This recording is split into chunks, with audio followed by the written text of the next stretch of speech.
পারোনি জামাল? তুমি না বললে আমি বুঝবো কেমন করে পড়ি? এই মিষ্টি রাঙানো মন পড়ি মনের আশা ভালোবাসা বোঝায় কেমন করে।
পড়ি জামাল রোমান্টিক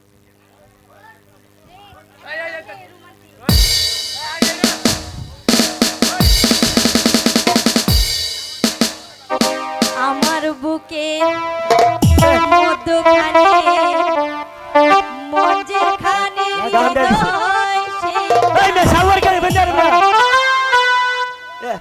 সেইখানে আমি রেখেছি তোমাকে যতনে আমার বুকের মধ্যখানে মধ্যখানে হৃদয় সেখানে আমার বুকের মধ্যখানে মধ্যখানে হৃদয় সেখানে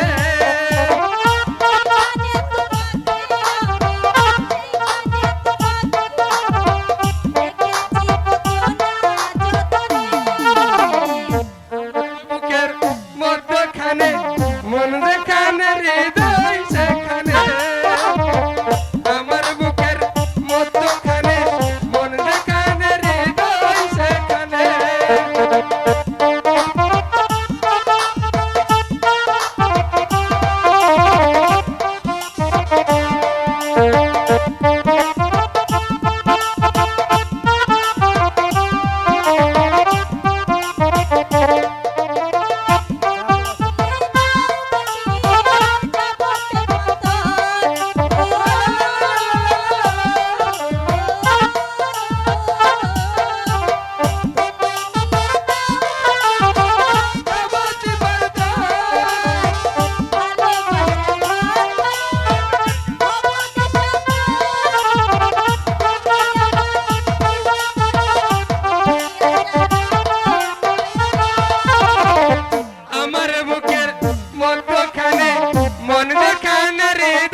মন্ত্রী সাহেব, আপনার কন্যা প্রেম ক্যাম্প খেলতেছে।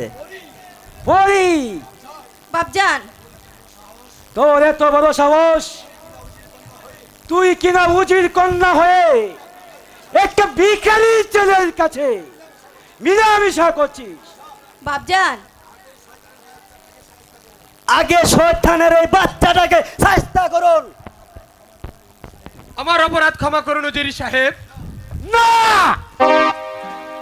তুমি যে অপরাধ করেছ তার কোনো ক্ষমা হতে পারে না। তোমার অনুগ্রহ করে রাজপ্রাসাদে আশ্রয় দিয়েছি বলে মনে করো না তোমরা যা খুশি তাই করে যাবে। উজির সাহেব,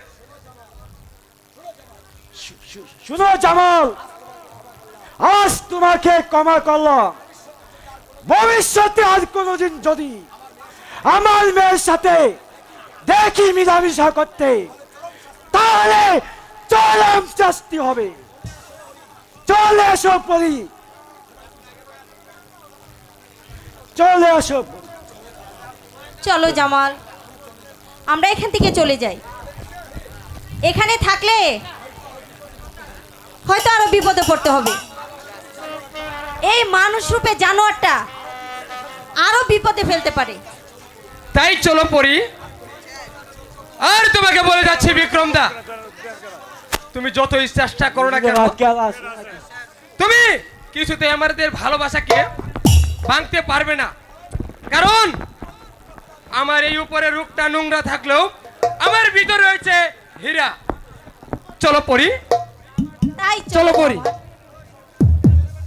বেশ, আমিও বিক্রম সিং তোমাদের ভালোবাসা যে কেমন করে বাঁধতে হবে আমার ভালো করে জানা আছে। আর পরিমাণও তুমিও জেনে রেখো, যেমন করে হোক এই শয়তান ছেমড়াটাকে সরিয়ে এই বিক্রম সিং তোমার ও ফুটন্ত ফুলের মধু পান করবে।